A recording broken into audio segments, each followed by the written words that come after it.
Hey everyone. When a U.S. state chooses not to enforce a federal law, like the 2018 Farm Bill, which legalized hemp nationwide, that's not conservatism, it's secession in disguise. We have the Commerce Clause of the Constitution, which states Congress shall have power to regulate commerce with foreign nations and among the several states. If states opt out of federal law selectively, as is now being done in some places, they've broken the republic model.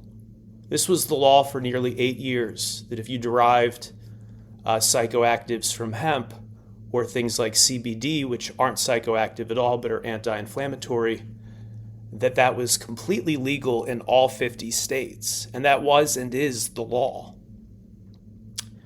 So, I mean, when you got this going on, think about this. So if the states are no longer following what's passed in D.C., what's the purpose of a shared currency like the US dollar? Why doesn't every state just have its own currency? Well, that doesn't make any sense. We're not going to use 50 different currencies. So enter Bitcoin and enter things like silver and gold.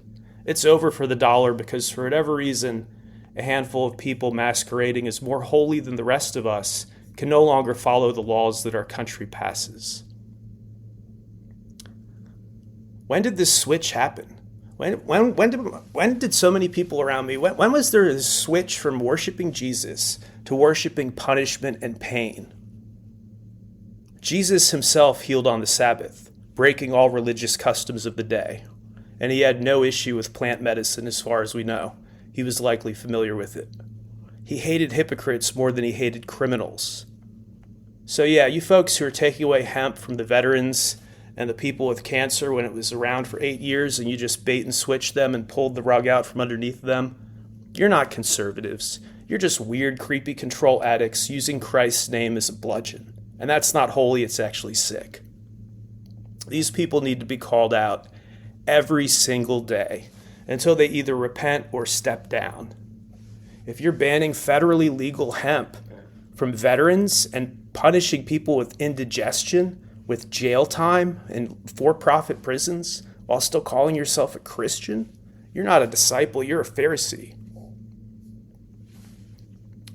This isn't about left versus right anymore. This is about the truth versus simulated virtue. And one side still heals the sick. If you're lying about hemp in 2025, you are such a clown, you are not a Christian, and you don't care about your fellow Americans. So we see you false shepherds. You didn't really read any page of the Bible, did you? Good Samaritans? Well, lying to people about hemp doesn't make you a good Samaritan, it makes you garbage. It makes you weird, private prison garbage. And from inside the state that banned my medicine and tried to break my will, I'll say this, you failed. You didn't stop me. You reminded me why I still speak. False shepherds don't inherit the flock. They get exposed publicly, and we're just getting started. We're going to talk about this every single day. So if you're not going to honor the laws that Congress passes, are you still a U.S. state? What even are you? You're certainly not Christians.